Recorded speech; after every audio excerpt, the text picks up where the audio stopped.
Assistant Sports Information Director Rafael Guerrero with FullertonTitans.com, here with baseball head coach Rick Vanderhook. How are you doing, Rick, today? Doing good, Ralph. All right. So the team's coming off one of the best seasons in Titan history, second winning percentage of all time. How do you come off that season with the good and the bad? I mean, obviously, super regionals. What do you use from that season to build on this year with this squad? Well, we're building that we didn't get a chance to compete for our ultimate goal that we don't talk about. You know, we had a really good year last year. We played very good baseball for much of the season, and we ran into UCLA at the end of the year, and they took something away from us that we wanted to get to, and so now it's kind of looking to just go a step further. But you know, we're in January, and June's a long way away, so we're just preparing for February the 14th right now. All right. Got your whole coaching staff coming back. Tell me about the importance of having that continuity with the coaching staff for you as a manager and for the team in general also to have those guys. And what does each guy bring to the table for Cal State Fullerton? Well, it's the first time that the pitchers have the same pitching coach for 3 years. You know, Coach Dietrich's back for his second year. So the guys coming back really know exactly what's expected out of them. It's not something new.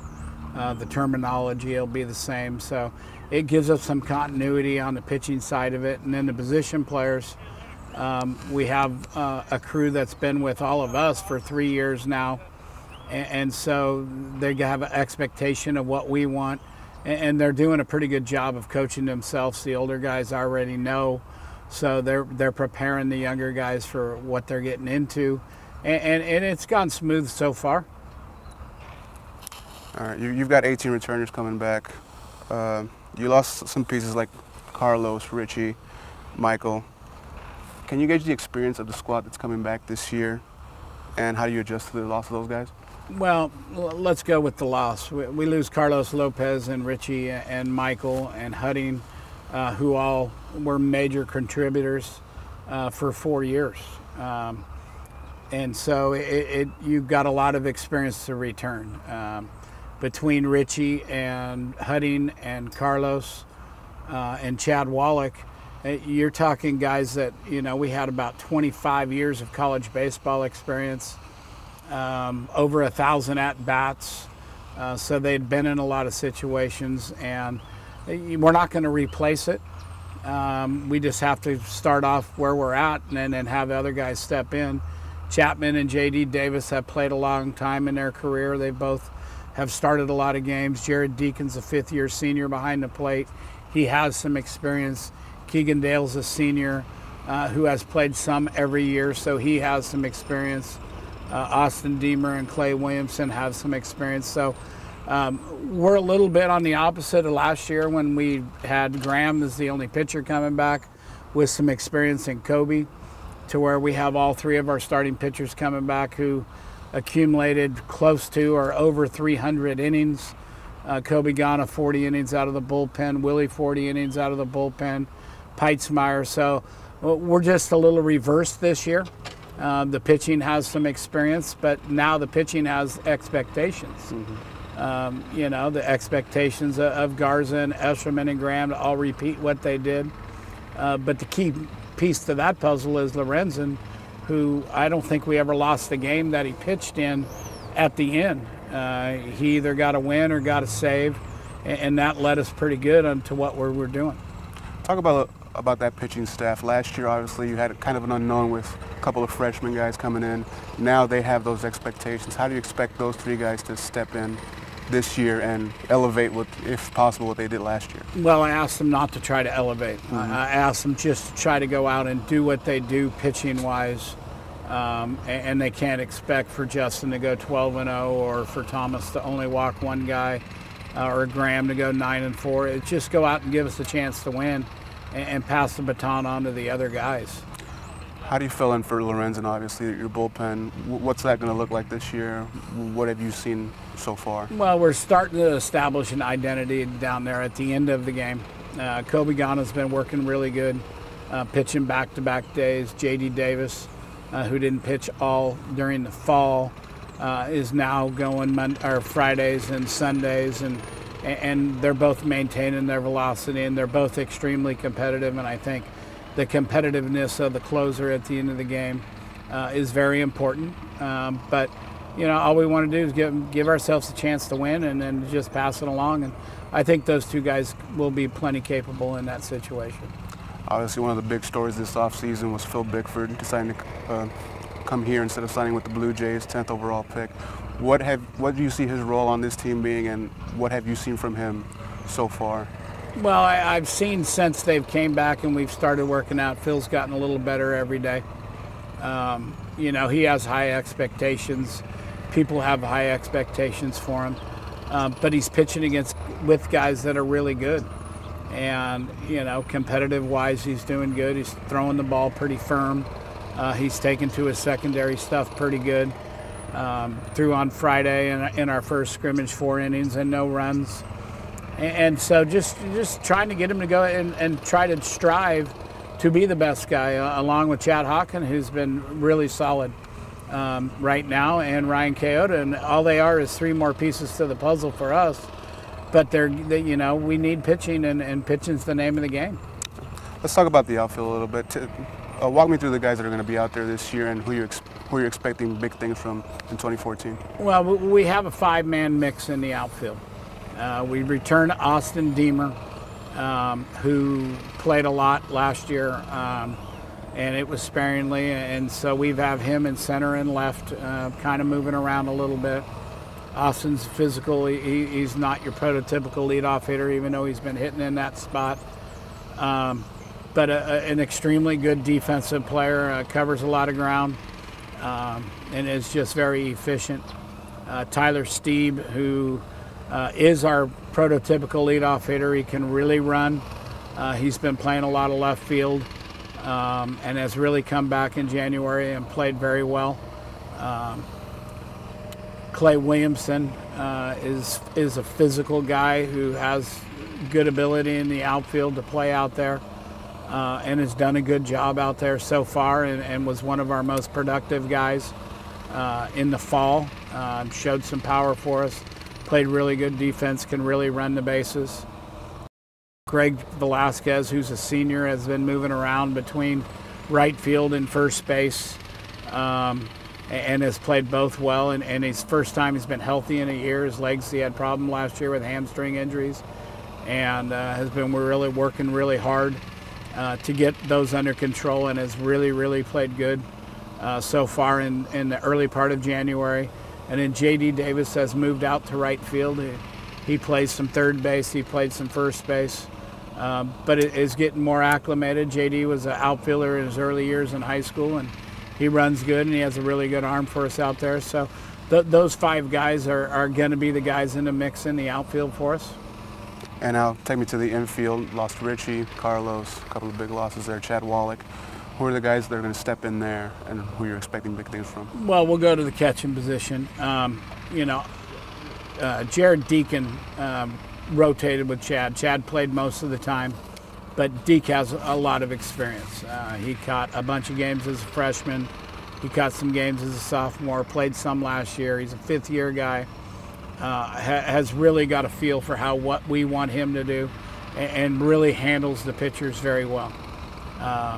Sophomore A.J. Kennedy is a very good defensive player. That's offense is much improved, but we want him to catch and throw and block, and he does that. And it'll be a Deacon-Kennedy switch. They'll rotate and platoon each other to give each other some days off. When what we do, we want our guys to be fresh towards the end of the year and not wear them out early. And then freshman Nika Pachenko has really swung the bat well. He got a ways to go behind the plate, and as we told him at the end of the fall and the beginning of the spring, we want him to concentrate on hitting. Had a big hit for us Sunday in the alumni game to drive in 2 guys. Has run competitive at-bats a lot. And so, he's the 3rd guy, but we want him to hit, and he's doing a good job of going up the plate and taking good at-bats and putting good swings on the ball. First base, Tanner Pinkston is a sophomore left-handed hitter that got to play sparingly last year, but really learned by watching. learned from being with Carlos every day out there, and we see him as a middle of the order hitter and more than adequate first baseman at 6'5". It gives us a good target for the guys over there.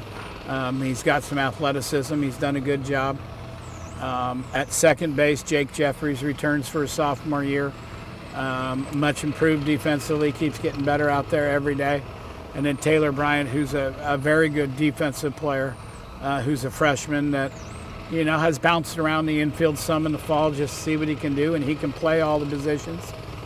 At shortstop, Matt Chapman, who played there as a freshman, back and forth at third, played third base all of last season, and has now moved back to shortstop to give us some older experience in the middle of the field, and has done a good job. Matty had to fall off after finger surgery, but fully recovered and playing good, and he's one of our main offensive guys in the middle, and we expect him to catch the ball when it's hit short and throw it to first.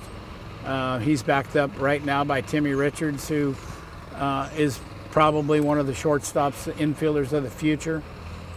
Extremely talented fielder, learning how we want him to play and play offense, but he's done a good job. Keegan Dale's playing third base. He's a senior. He's a shortstop by trade, but we have put him to third and given him the opportunity to win that job right from the start. And then we'll see how it goes. Taylor Bryant is going to back him up at third. Timmy Richards might back him up at third a little bit to get those guys some playing time in there. So we figure we have an experienced group. I mean, Chapman has played. Dale's a senior. Jeffries played all last year. Pinkston's new, but not in awe by any means. Deacon has experience behind the plate. AJ will gain experience as the year goes along. So with not being extremely old by returning, guys that have played, but we have guys that have been around the program and seen what's going on in the program. All right.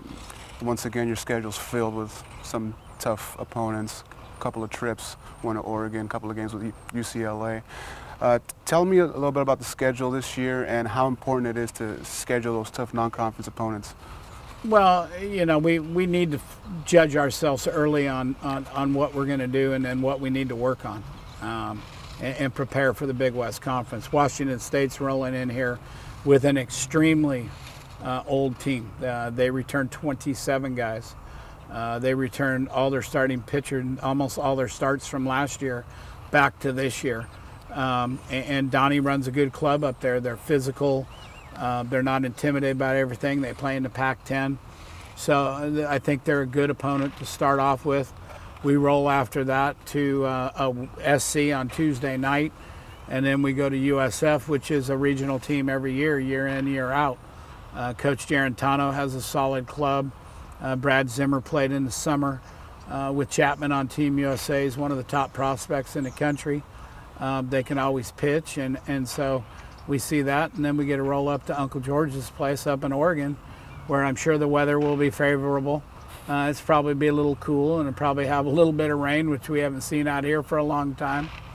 Then go play Baylor of the Big 12 and come back home and play St. Mary's again, and then go to Wichita State and Long Beach. And so, I mean, that's what we do. I mean, we don't want to dodge anybody. We got to play good people to get better, and so that's the way we look at it as we prepare for the Big West Conference this year. And leading right into that, 4 straight Big West titles here at Fullerton. What's your outlook of the competition in the Big West this year? Well, I mean, the Big West is going to be good. Santa Barbara was very young last year, and they're a year older and a little more seasoned regional team. We play them on the road. We come back and we play San Luis Obispo on the road the next year, who returns Inman, who was a Team USA pitcher, and Torres, who can really hit. They got some older guys, and Reed Riley, who is a good closer for them. And we go those 2 weeks on back-to-back weekends, which is hard for us to do. We don't do that as often as we go with that. But San Luis has got some experience back. Long Beach State returns the bulk of their team from last year. And then you got Irvine, who's got 3 preseason All-Americans on their team. So the Big West Conference looks tough. Riverside and Northridge is much improved last year. They had a good year, and they got a new coaching staff over there. UC Davis has some guys returning, so it's going to be a good grind in the Big West this year, and we'll see who comes out at top come May. You made a little mention of it earlier, a few guys, but freshman class again for you guys this year, highly touted, 12 by Baseball America, 7 collegiate baseball ranking. Tell me a little bit about those guys and how they've adjusted here just to being in the big show with Cal State Fullerton. It took them a little adjustment period. The recruiting rankings shouldn't come out till after their first year. You know, Eshelman and Garza and those guys weren't ranked as high last year as it came in, and you know, Bickford helped us put a cherry, but it matters how they play, and they've done a good job so far. It matters when they get into the real games and what they do and how they do their stuff. We got guys that we just want to catch it, and we want the pitchers to go out and compete to the strike zone and let the guys play the game. But you know, they're in here and they're ready to play, and their freshman year ended back in December when they got out of their first semester, and now they're sophomores, and hopefully they're ready to play as sophomores. All right, Coach Rick Vanderhook, thank you for joining us today, and